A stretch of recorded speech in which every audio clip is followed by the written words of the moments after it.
الشيطان الرجيم بسم الله الرحمن الرحيم كلا بل لا تكرمون اليتيم ولا تحاضون على طعام المسكين وتأكلون التراث أكلا لما وتحبون المال حبا جما صدق اللہ العظیم۔ دوستو یہ آیت نمبر 17، 18، 19 اور 20 سورہ الفجر کی پڑھی گئی۔ کل آپ کے سامنے آیت آئی تھی بات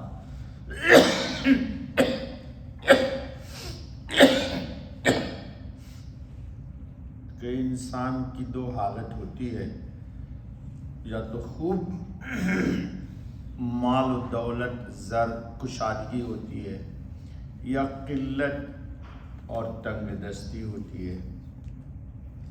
اللہ رب العالمین دونوں حالت میں بندے کو آزماتے ہیں۔ اللہ ہمیں نہ آزمائے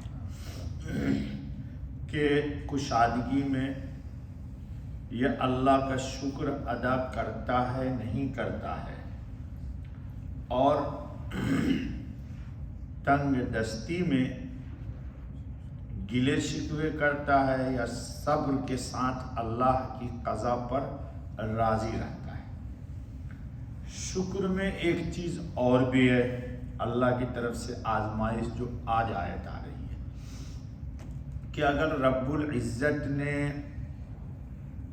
مال عطا کیا ہے تو یہ اس لیے عطا کیا ہے کہ بے کس یتیموں کی عزت اور خاطر مدارات اپنے مال کے ذریعے کیجئے۔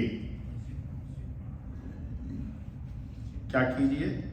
رب العزت کے دیے ہوئے مال کی بنیاد پر بے کس جن کا کوئی نہیں ہے، بیوہ، یتیم، مسکین کو مال کے ذریعے آپ عزت دیجئے اور ان کی خاطر مدارات کیجئے۔ یعنی ضعیف لوگوں پر ترس کھانا یا شکر کی ایک شکل یہ بھی ہے کہ بندہ اللہ کے سامنے اس طرح شکر ادا کرے کہ یا اللہ، 2 پاؤں اس کو بھی ہے مجھے بھی ہے، 2 آنکھ اس کو بھی ہے مجھے بھی ہے، زبان اس کو بھی دی مجھے بھی دی، عقل اس کو بھی دیا آپ نے، کوئی ایسی چیز جو قدرت نے تقسیم کی ہے انسانی بنیاد پر، وہ ایک فقیر و مسکین و غریب کو بھی دی اور مالدار کو بھی دی۔ لیکن اس کے باوجود کسی کو اللہ مال دے کر کے تھوڑا اونچا کر دیتے، وہ اس لیے کرتے ہیں کہ یہ دیکھتے ہیں اللہ پاک کہ یہ غریب مسکین کو رب العزت کی طرف سے جو اس کو عزت ملی ہے تو یہ غریب کو عزت دیتا ہے یا غریب کو ذلت کی نگاہ سے دیکھتا ہے۔ یہ ہے بڑی آزمائش، اللہ اسی کو کرے۔ کلا بل لا تکرمون الیتیم، کوئی نہیں پر تم عزت سے نہیں رکھتے یتیم کو۔ یتیم کو کیا کرتے؟ عزت سے نہیں رکھتے، بلکہ کیا اعتراض کرتے؟ چھوڑو یار، اللہ نے نہیں دیا تھا ہم اس کو کیوں دیں، لا حول ولا قوت، اور اللہ آپ ہی سے چھین لے تو پھر کون دلائے گا؟ یعنی یہ بات نہیں کہ اللہ فقیر رکھ کر تمہاری بے عزتی کرتا ہے، بلکہ اس نے تو مال عطا فرما کر تم کو نوازا، مگر تم یتیم کو نہیں نوازتے، اس کی پاسداری نہیں کرتے، نہ اس سے محبت کرتے ہو، نہ اس پر خرچ کرتے ہو۔ یعنی یتیم کا اکرام مال کے ذریعے تم نہیں کرتے ہو، تو اللہ کہتے ہیں کہ یہ اچھی بات نہیں ہے۔ حضرت سعد رضی اللہ تعالی عنہ سے اپنے کو بڑھا چڑھا کر خیال کرتے تھے، مسعد ابن کعب رضی اللہ عنہ کی روایت ہے، اس پر رسول اللہ صلی اللہ علیہ وسلم نے فرمایا کہ تم لوگوں کو، ذرا غور سے سنیے، صرف ضعفاء یعنی تنگ دست لوگوں کے سبب سے ہی رزق دیا جاتا ہے. یعنی ہم میں اگر غریب مسکین نہ ہو تو مالدار کو روزی ہی نہ ملے، اللہ ان کو نہیں دے کے تم کو دیتا ہے تاکہ تم کو تمہارے مال کے ذریعے تم کو آزمائے اور قیامت میں تمہارے درجات کو بلند کر دے. یہ بات کون سمجھتا ہے؟ حضرت عبداللہ ابن عمر رضی اللہ عنہ کی روایت ہے کہ رسول اللہ خاتم النبیین صلی اللہ علیہ وسلم نے فرمایا کہ فقراء مہاجرین قیامت کے دن دولت مندوں سے 40 سال پہلے جنت میں جائیں گے. کتنے سال؟ 40 سال فقراء جنت میں دولت مندوں سے. ایک روایت میں ہے حضرت ابو ہریرہ کی کہ 500 سال اور آدھے دن پہلے جنت میں جائیں گے. صبر و رضا، اگر فقر اور کمزوری کے ساتھ صبر و رضا بھی ہو تو ایسا فقر یعنی تنگ دستی نعمت ہے، بے عزتی نہیں ہے، جس کو لوگ سمجھتے کہ یہ بے عزتی ہے. جی یتیم کی پرورش، حدیث میں ہے کہ سب سے اچھا وہ گھر ہے جس میں یتیم ہو اور اس کی اچھی پرورش ہو رہی ہو. اب بدترین گھر وہ ہے کہ جس میں یتیم ہو اور اس سے بدسلوکی کی جاتی ہو. پھر آپ خاتم النبیین صلی اللہ علیہ وسلم نے انگلی اٹھا کر فرمایا میں اور یتیم کا پالنے والا جنت میں اس طرح ہوں گے. بیچ والی انگلی اور شہادت کی، یعنی قریب ہوں گے. دیکھیے اس کے کتنا قریب ہے. آپ نبی ہیں تو آگے ہوں گے اور مسکین پیچھے پیچھے.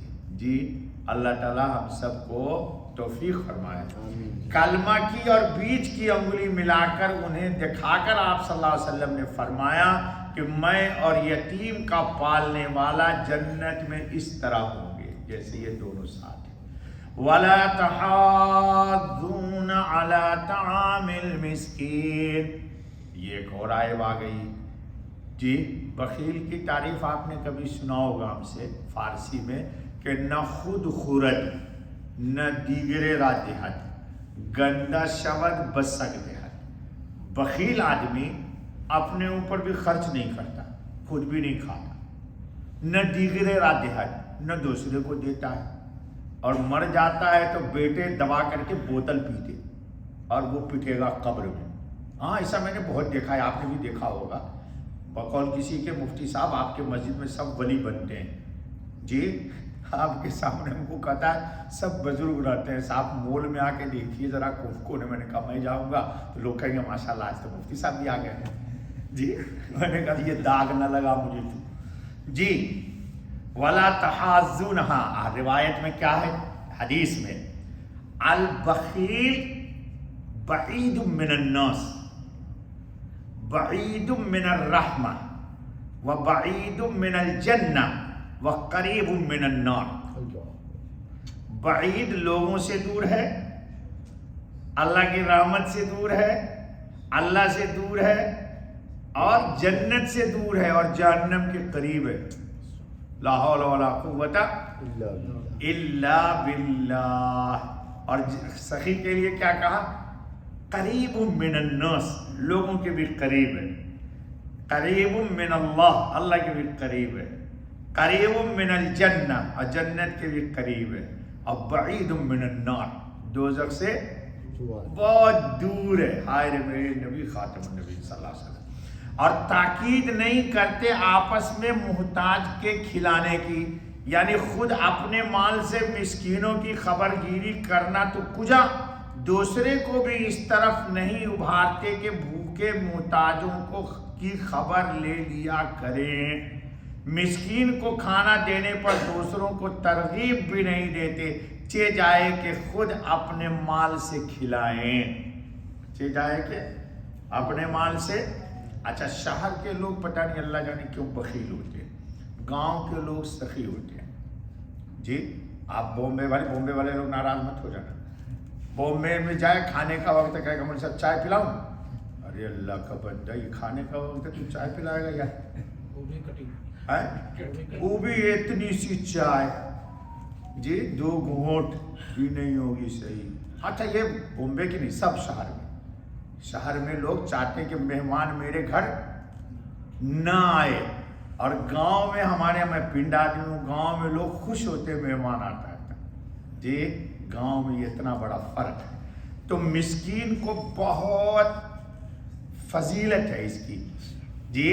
حدیث میں حضور صلی اللہ علیہ وسلم نے فرمایا, بس یہیں تک رہنے دیتے ہیں, درس خالی ٹائم ہو گیا.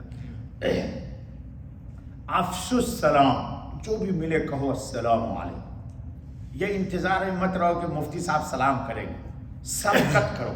اور مجھے یہ انتظار میں نہیں رہنا ہے کہ مقتدی کچھ نہیں, سبقت کرو السلام علیکم, افشوا السلام. ایک دوسری بات کیا فرمایا حضور صلی اللہ علیہ وسلم نے, وَأَطْعِمُوا الطَّعَامَ, کھانا کھلاؤ جی. کھانا نہیں کھلا سکتے ہو, میڈم تمہارا ہی کھانا نہیں پکا کے دیتی ہے تو 5 روپے ہی دے دے بھائی, میری طرف سے کھا لے جا کے. اور یہ ایزلی ہے بھائی, تم کو جنت کا سودا بتا رہا. کیونکہ کہو گے میڈم آج میں نے دعوت دی ہے مفتی صاحب کی, تو کہے کہ بڈھا تیرا دماغ کھسک گیا, پوچھ ہی لیتا, کم سے کم مشورہ ہی کر لیتا. خامخواہ کے لیے ٹینشن میں ڈال دیا مجھے. تو کیا ضرورت ہے مفتی صاحب کی دعوت کرنے کی بھائی؟ یا مفتی صاحب کو 5 روپے اٹھا کے کسی کو دے دو, بھائی میری طرف سے جا ناشتہ کر لیں. یہ بھی ہے اطعموا الطعام. تو سلام ایک دوسرے کو کرو. حضور نے فرمایا کھانا ایک دوسرے کو کھلاؤ. اس میں امیر, غریب, فقیر, بادشاہ کی کوئی قید نہیں. 2 بات, لین الکلام, گفتگو میں نرمی اختیار کیا کرو. اللہ ہمیں بھی توفیق عطا فرمائے. ایک یہ ہے ابے پانی پلا نہیں, ایک یہ ہے بیٹا پانی پلا دے. بات وہی ہوئی نا جی. جیسے ہم کہتے ہیں اردو میں یہ میرے ماموں ہیں, اور ایک کہے کہ یہ میرے باپ کا سالہ ہے. بات تو حقیقت ہے, لا حول ولا قوت الا باللہ. ایک خوبصورت بات ہو گئی اور ایک گندی بات ہو گئی. اور والصلاۃ باللیل والناس نیام, لوگ سب سو جائیں تو 2 رکعت نماز پڑھ لیا کرو. جیسے دوستوں کو میں کہتا ہوں کہ رات میں بیفور سلیپنگ ہلکی سی نماز, سونے سے پہلے وضو کرو, پڑھ لو. کیونکہ تہجد میں نہیں اٹھ پاؤ گے, کمزور ہیں ہم لوگ. ہاں اللہ توفیق دے تو بہت اچھی بات ہے. بیگم سو گئی, سب سو گئے, بچے سو گئے, 2 رکعت پڑھ لو, ہلکی سی نماز. حضور نے فرمایا وَادْخُلُوا الْجَنَّةَ بِالسَّلَامِ, جنت میں جی کودتے پھاندتے چلے جاؤ. اللہ ہم سب کو لے جائے. بس بابا جو ہی ہے.